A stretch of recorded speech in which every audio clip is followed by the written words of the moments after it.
big movers in the market today, and with big tech earnings behind us for the most part, including Nvidia yesterday, we're now seeing a bit of a sector shift into cyclical stocks and out of tech.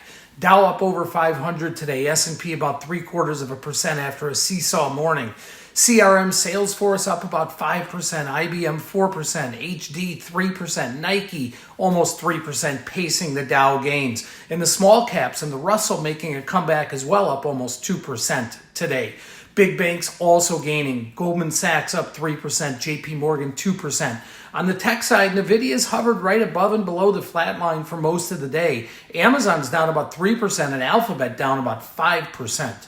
Earlier this morning, weekly jobless claims, they came in below expectations at 213,000, down from 219 last week. However, continuing claims climbed, and the Philly Manufacturing Index slowed to a negative 5.5 in November. ES options, today's expiring 5950 puts, extremely busy, over 16,000 of those, as well as today's expiring 5980 calls, about 11,000. Also, something to watch. Tomorrow's expiring 6,000 calls traded over 10,000, and tomorrow's expiring 6,050 calls have an open interest of 21,000. At the money, ES implied vol for tomorrow, about 10.5%. That remains steady out to next Friday, which is also end of month, and through the Thanksgiving holiday. Short-term options, those expiring within 5 days, are back above 61% of all volume. And Bitcoin, the quest for 100,000 is getting closer and closer.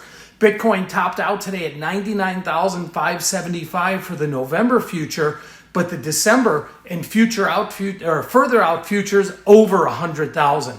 Micro Bitcoin futures, 120,000 contracts today, and Ether is also taking part in the rally, up 8% today, and micro Ether futures here at the CME also over 120,000 contracts.